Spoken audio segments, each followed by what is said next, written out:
I welcome you all to life Alchemy.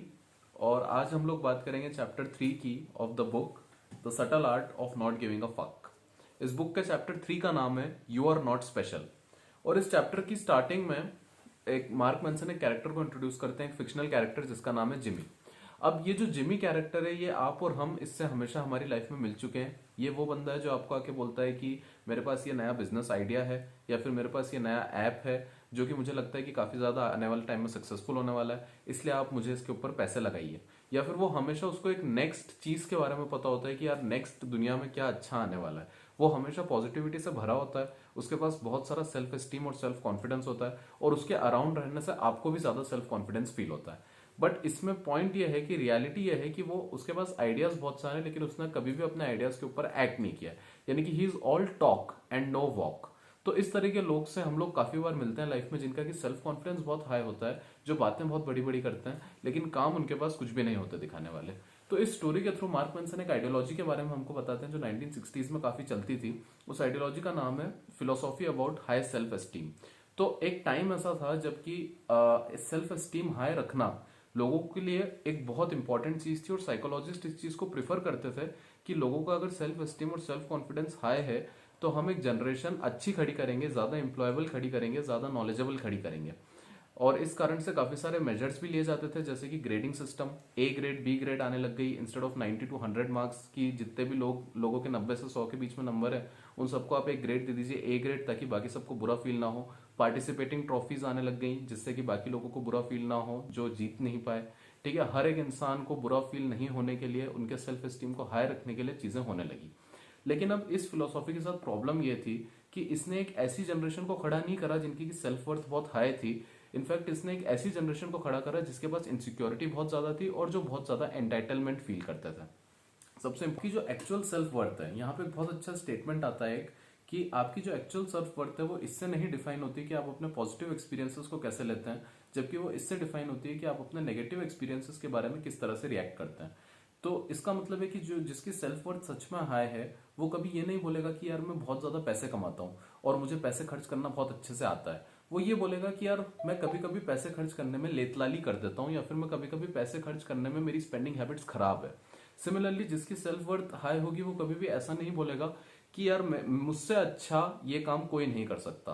वो ये बोलेगा कि इस काम को करने में मैं कभी कभी गलतियां कर देता हूं। वो अपने नेगेटिव एक्सपीरियंस को एक्सेप्ट करेगा और अपने पॉजिटिव एक्सपीरियंस के बारे में ज्यादा ग्लोट नहीं करेगा। तो इस चैप्टर के नेक्स्ट पार्ट में मार्क मैनसन अपनी खुद की लाइफ के बारे में लाइफ का एक किस्सा बताते हैं कि 13 ईयर्स की एज में उनके प्रिंसिपल ने उनको ड्रग्स करते हुए पकड़ लिया था। उसके कारण उनको स्कूल से एक्सपेल कर दिया गया था। उसके कुछ समय बाद उनके पेरेंट्स का भी डिवोर्स हो गया। तो इन सब चीज़ों के कारण उनकी जो एडल्ट लाइफ है उसमें उनको एक ट्रॉमा फेस करना पड़ा। वो इंटीमेसी और अफेक्शन अपनी रिलेशनशिप्स में ज्यादा चाहने लगे और इस कारण से उन्होंने बहुत सारी ऐसी रिलेशनशिप्स अपनी लाइफ में करी जो कि उनको मेंटली काफी ज्यादा इफेक्ट किया। तो अब आप ये समझो उनको ये चीज फील होने लग गई बिकॉज उनके साथ ये सब हो चुका था। तो वो एंटाइटल फील करने लग गए कि मैं अपनी प्रॉब्लम को सॉल्व नहीं कर सकता, मेरे साथ तो ये सब होगा ही सही, और वो लव और अफेक्शन को उस तरीके से सीख करने लग गए। के बारे में मार्क मैनसन ये बताते हैं कि एंटाइटलमेंट आपको दो तरीके से फील होता है। सबसे पहला तरीका होता है कि आप ऐसा सोचने लग जाएं कि मुझसे ज्यादा अच्छा और मुझसे ज्यादा बड़ा सूरमा इस दुनिया में कोई भी नहीं है और बाकी पूरी दुनिया खराब है, बाकी पूरी दुनिया गलत सोचती है और मैं सही सोचता हूँ। या फिर दूसरी तरह का एंटाइटलमेंट ये होता है कि मैं खराब सोचता हूँ और मैं बहुत ज्यादा माइनॉरिटी हूँ, मैं बहुत नीचे हूँ बाकी की दुनिया से और बाकी की दुनिया मुझसे बहुत ज्यादा आगे है। तो मार्क मनसन सेकंड टाइप की चीज सोचने लग गए कि यार मैं शायद बहुत नीचे हूँ दुनिया से, मेरे साथ इतनी सारी दिक्कतें हो गई है और इस कारण से वो अपनी प्रॉब्लम्स को सॉल्व नहीं कर पाए। तो अब आप ये समझो कि एंटाइटलमेंट से बाहर निकलने का क्या तरीका है। तो एंटाइटलमेंट से बाहर निकलने का सिर्फ एक ही तरीका है, आपको ये सोचना है कि आपकी प्रॉब्लम्स एक्सेप्शनल नहीं है। आपकी प्रॉब्लम्स एक्सेप्शनल नहीं है, आप चांसेस ये हैं कि हजारों लोगों के साथ सेम प्रॉब्लम लाइफ में हो रही है अभी जो आपके साथ है। आप ज्यादा कि शायद आप अपने आप ही ये चीज फील करने लग जाते हो कि शायद मेरी ये जो प्रॉब्लम है ये बहुत ज्यादा बड़ी है। आप अपने मेंटल में उसको इतना बड़ा बना लेते हो जितनी बड़ी वो एक्चुअल में है नहीं। इस पॉइंट के साथ मुझे एक बहुत अच्छा कोट याद आता है कि दुनिया में कितना गम है और मेरा कितना कम है। आपको ये चीज फील करनी है, आपको ये नहीं फील करना कि यार ये प्रॉब्लम बहुत बड़ी है मेरे लाइफ में जो मेरे साथ चल रही है और मैं इसको सॉल्व ही नहीं कर सकता, इसके लिए तो मुझे बहुत एक्सेप्शनल होना पड़ेगा सॉल्व करने के लिए। The tyranny of exceptionalism. अब ये क्या चीज है?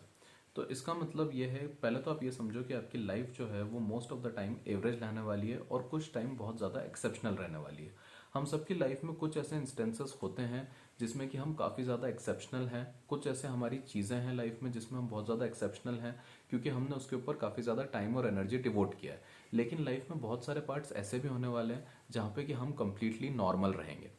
तो आप ये समझो कि कोई भी इंसान हर चीज़ में एक्सेप्शनल नहीं हो सकता। अगर कोई बहुत बड़ा फिल्म स्टार है तो ज़रूरी नहीं है कि उसको लाइफ के बारे में काफ़ी ज़्यादा नॉलेज हो। अगर कोई बहुत बड़ा क्रिकेटर है तो ज़रूरी नहीं है कि उसका दिमाग इतना ज़्यादा डेवलप्ड हो। और सिमिलरली अगर कोई बहुत ज़्यादा फिजिक्स को जानता है, इसका ये मतलब नहीं है कि वो फिजिकली इतना फिट हो। तो आप ये समझो कि कुछ चीज़ें ऐसी होने वाली लाइफ में जिसमें कि आप हमेशा एवरेज रहोगे and that is completely fine. लेकिन प्रॉब्लम वहाँ आती है कि जब उस पर्टिकुलर एक्सेप्शनल केसेस को मास मीडिया और सोशल मीडिया उठा उठा के आपको प्रेजेंट करते हैं और आपको ऐसे दिखाते हैं कि ये एक परफेक्ट लाइफ है, ये एक कल्चरल नैरेटिव है जो कि एकदम परफेक्ट है, और फिर आप ऐसा फील करते हो कि यार इनकी लाइफ परफेक्ट है और मेरी लाइफ एवरेज है, इसलिए शायद मेरी लाइफ उतना वर्थवाइल नहीं है जितना इनकी लाइफ है। तो वहां पे प्रॉब्लम क्रिएट होती है जब आप इस तरह की थिंकिंग में घुस जाते हो, क्योंकि इस तरह की thinking is only going to lead you to insecurity and depression. ठीक है, और आप ये कभी एक्सेप्ट ही नहीं कर पाओगे कि आपकी लाइफ एवरेज है, विच is completely fine and completely good. तो आप समझो कि एक्सेप्शनलिज्म के बारे में इस तरह से फील करना आपकी लाइफ के लिए अच्छा नहीं है। लेकिन आपको बताते तो सब यही हैं, बड़े बड़े बिजनेस टाइकून्स हो गए, बड़े बड़े पॉलिटिशियंस हो गए, हर एक इंसान आके ये बोलता है कि आपकी लाइफ एक्सेप्शनल है, आपकी लाइफ एक्स्ट्रॉर्डनरी है और आप डिस्टाइंड हो ये अचीव करने के लिए, वो अचीव करने के लिए। कभी भी मीडियोक्रिटी और एवरेज रहना तो एक बहुत ही खराब चीज़ है आज की जनरेशन में, आज की सिविलाइजेशन में। तो अगर इस तरीके की थिंकिंग के साथ आप जाते हो जिसमें कि एवरेज रहना और मीडियोकर रहना एक बहुत खराब थिंकिंग है, तो आप हमेशा ये फील करते रहोगे कि आपकी लाइफ उतनी मीनिंगफुल नहीं है या उतनी नोटेबल नहीं है जितनी होनी चाहिए। जबकि आप ये समझो कि जो एक्चुअल में उस एक्सट्रीम पे गया है, जो एक्चुअल में उस एक्सेप्शनलिज्म को जिसने अचीव किया है, उसने एक टाइम पे इस मीडियोक्रिटी को और इस एवरेज रहने को एक्सेप्ट किया था और उसने ये बोला था कि हाँ मैं एवरेज हूँ, मैं मीडियोकर हूँ। उसने ये नहीं बोला था कि मैं एक्स्ट्रॉर्डनरी एक्सेप्शनल हूँ। उसने ये कहा कि हाँ मैं आज मीडियोकर हूँ, आज एवरेज हूँ, लेकिन इस चीज़ को मुझे इम्प्रूव करना है और इम्प्रूवमेंट करके मुझे उस एक्सेप्शनलिज्म की तरफ जाना है। बहुत अच्छे से इस चीज को समझो कि इसमें एक बहुत बड़ा डिफरेंस होता है कि आपको हमेशा एक्स्ट्राऑर्डिनरी फील करना है या फिर आपको एवरेज फील करने को एक्सेप्ट करना है। आपको ये एक्सेप्ट करना है कि आपकी लाइफ मैक्सिमम पार्ट में शायद बोरिंग होगी, लेकिन which is completely fine. Okay, even if your life is going to be boring in maximum part, still it is going to be fine, because आप स्टिल वो मीनिंगफुल चीजें करके अपनी life को अच्छा बना सकते हो। आप कॉन्स्टेंटली इंप्रूव करके उस ग्रेटनेस को, जिसको कि आप ड्रीम करते हो, उसको आप इंप्रूव कर सकते हो only by improving yourself. So एक अच्छी इमोशनल हेल्थ के लिए ये थिंकिंग बहुत ज़रूरी है कि आप एक्सेप्ट करें कि आपकी लाइफ अगर बहुत टाइम तक बोरिंग भी होगी तो भी आप उसको एक्सेप्ट करें और इम्प्रूवमेंट के ऊपर कॉन्स्टेंटली वर्क करें।